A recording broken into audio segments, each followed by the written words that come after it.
Hi, how did I conquer breast cancer? I have a video on YouTube out there already, which is in German, my mother tongue, and I decided to do one in English so that everybody who doesn't speak German knows what I've done. Basically, I was diagnosed with breast cancer last year in June, and once you get that diagnosis, it hits you like a hammer. Obviously, you don't know what to do, and I was terrified, shocked. I went home, I was in tears, and yes, the doctor who gave me the diagnosis wanted to operate straight away. This was a Thursday evening when I heard it, and they wanted to put me into hospital on Monday morning, cut half of the breast off, and they gave me all the paperwork. I should go to this doctor, that doctor, radiologist, and I don't know, they just wanted to push me into that operation straight away. And I had the guts to say no to that. I'm thankful for that, because at the time I was already suspicious with school medicine, and I am an educated trainer for nutrition. I'm a coach, so I know about nutrition, and I knew about, or I had an idea about all the things you could do when you have cancer, although I was still convinced at that time I would go with a normal school medicine procedure, meaning operation, radiation, chemotherapy. I didn't know any better at the time. So I spent the whole weekend researching. I think I haven't slept at all over those 4 days, and by the end of it I was convinced I'm not going to have that operation straight away, even though people would tell me, yeah, you have to cut that tumor out, it's so dangerous, and don't leave it in there, just get rid of it. And I have to say it was a 3-grade tumor, hormone responsive, really fast growing, 3.5 centimeters in diameter, yes. So I was scared, because you think, yeah, you have to get it out. You can't leave it in there for a second, because you could die. And I had to overcome that fear, first of all. Anyway, I made that decision. I'm not going to have that operation. I'm going to get a second opinion. So definitely that. So I went to Heidelberg in Germany, where I live, to a very famous breast center clinic, and they gave me the same diagnosis, but they said, okay, we're going to try a chemotherapy before the operation to shrink the tumor so that we don't have to cut as much off the breast. And so obviously I went with that. Who wants to have anything of your breast cut off? It's terrifying, it's horrible. So yes, I went with the chemotherapy against my gut feeling and against the little knowledge I had at the time that maybe chemotherapy wasn't quite the thing to do, considering it's based on mustard gas from the First World War. Well, I learned about all that later. So I lost my hair. I had this chemotherapy in 2 stages, and I have to say I stopped chemotherapy. I didn't go there anymore, but I went for the first 4. I was supposed to get 12, and I had 4. After that, my liver was so bad, and the doctor said we have to have a break. So your liver is 6 times worse than it should be, and you have to recover from that. And I already knew then I wouldn't go there anymore. This was just what I needed to convince me I'm not going there. I couldn't handle it. I was so sick, and obviously the cortisol they gave me, I was blowing up like a balloon, and yeah, being bowled and all the rest of it. So I did that for 3 months, and then I stopped. I stopped chemotherapy. I have to say, during the chemotherapy, I did a lot already with nutrition. I get into that a bit later, and supplements. I did sport, and I went swimming, and I got a lot of fresh air, and I did all of that. and the tumor shrank during the time of chemo from 3.5 centimeters to 2.8. So possibly the chemo has done that. It might also be that what I have done has done it. I don't know. Even if it has shrunk the tumor, it was just a little, and cut a long story short, I stopped the chemo in September last year. By January this year, 2016, the tumor had completely disappeared. I went back to the doctors, and in Heidelberg they said it was a spontaneous remission due to placebo effect, and that to me is just a proof that you can heal yourself, the scientific proof to be able to heal yourself. That's what the placebo effect is. And the doctors couldn't believe that it was gone. And the worst thing about all of that was that they weren't happy with me, because I had fallen out of the system. It was like, yes, now we can't make any more money with her. They still wanted to operate on me. They still wanted to give me the hormone pills, tamoxifen, for 5 years. They still wanted radiation, just all preventative medicine, and that's how it's done. And they would say to me, if I was you, I'd be really, really scared. And I would say, well, see, that's the point. I am not scared. And I told them what I've done, which I will tell you right now. And yeah, they didn't want to hear it. They weren't, just sort of sent me, if you like, through the back door. And yeah, well, okay, next one, please. So what did I do? When I got the diagnosis, and after all the research, I came across the Ty Bollinger documentaries, The Truth About Cancer, and I can only tell you, get them, and this will give you the best information initially, so you can start from there. As I knew about nutrition, I started to go on the Gerson protocol, which means basically a strict juice fast, green juices, a little bit of fruit, but not too much sugar. Obviously, you cut the sugar out of your diet completely. So I've done the Gerson or green juice fasting for about 7 to 8 weeks. I did some soup and water fasting as well. So basically, the first thing you have to do once you are diagnosed with cancer, you have to detox your system. There's no other way of saying it. Detox, detox, detox. And it's not just the green juices. I also did a long Gerson protocol, coffee enemas. Okay, yeah, coffee enemas or normal enemas. You have to get the shit out of your system. How should I put it in any other way? That's what you have to do.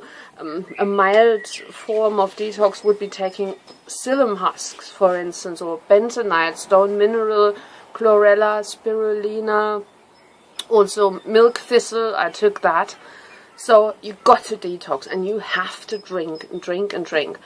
I did that during the chemo. While I was in that center where they administer the chemotherapy, I drank the whole day, and I didn't eat, and I went on a very strict diet, because I knew that's what I had to do so that the body can deal with it. It's wrong to think you should eat what you like during the chemo. I saw people there in that center, they were eating cookies, sugary cookies, while I was sitting there fasting, drinking. I went around in that center to the toilet, to and through. They were looking at me, what is she doing? They were lying on their beds and being all lethargic and sad and ill, and I was moving and drinking and getting the poison out of my system again.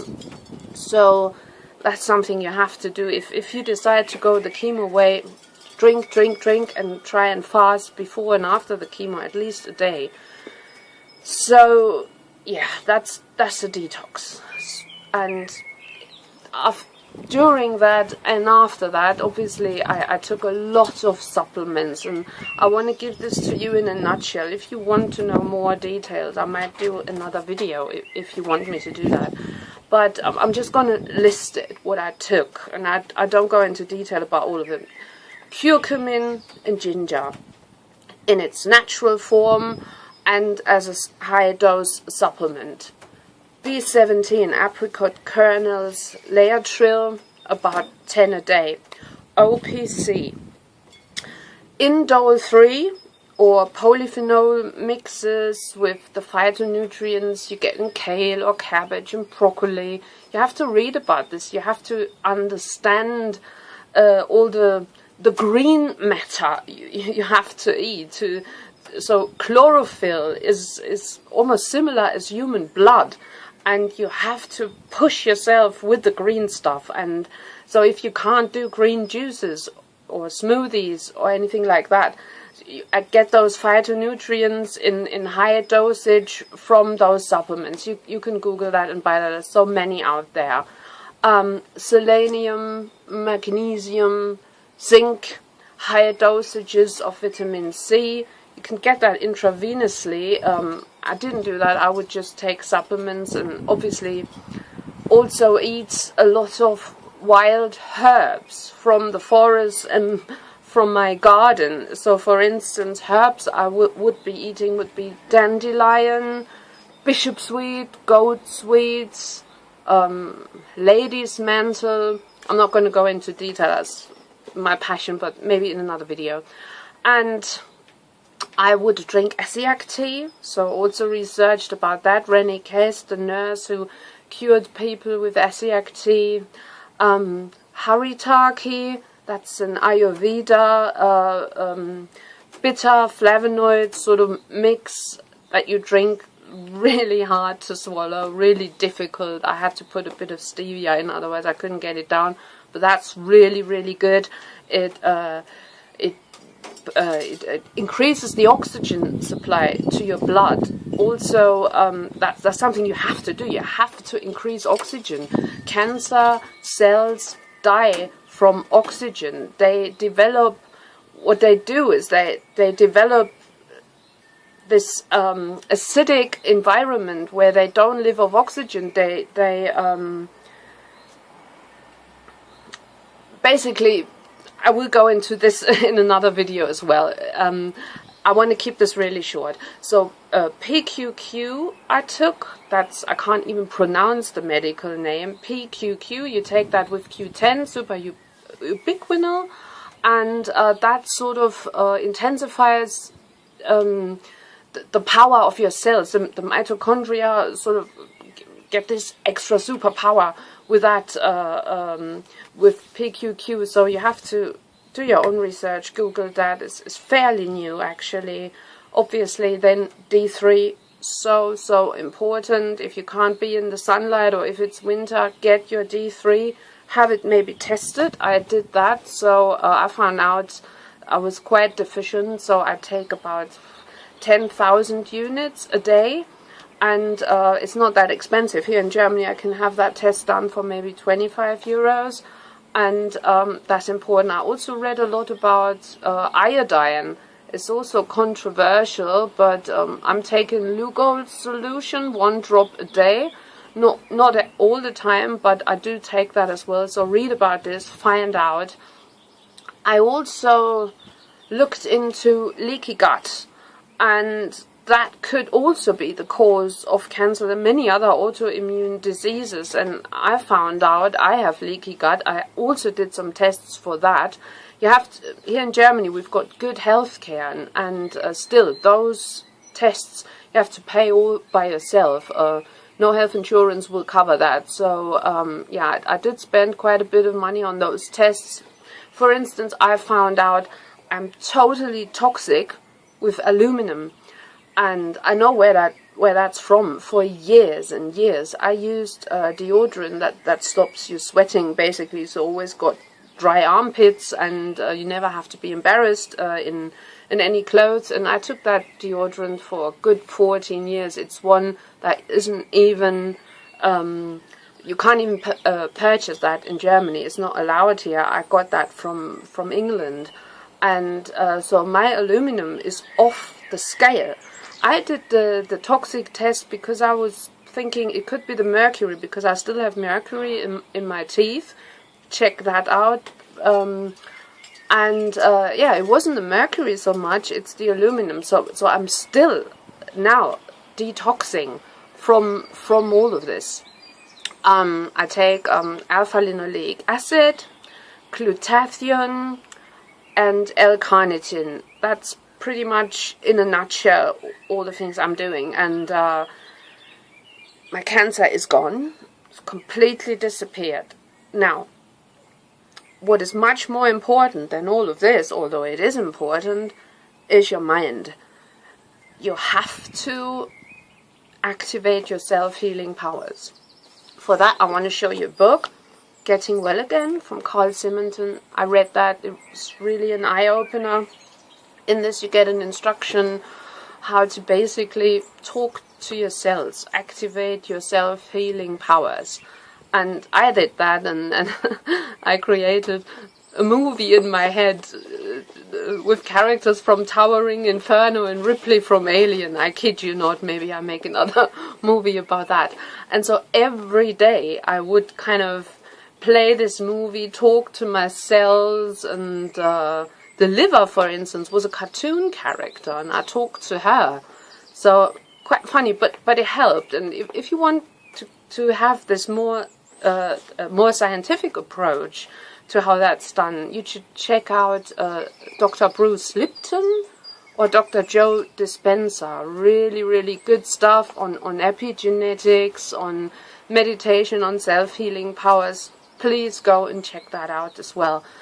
And I think I very much cured myself with the help of that. A thought is actually a magnetic resonance. Epigenetics is you have influence on your cells. What you think is what creates you. Obviously, what you eat makes your cells, but you have influence with your thoughts. So you must do your own research on that, and everybody's got to find a way. With that, I went very spiritual. I found back to God.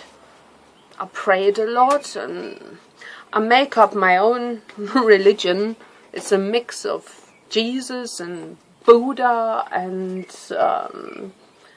whatever, Ripley and Steve McQueen from Towering Inferno. So that's my religion.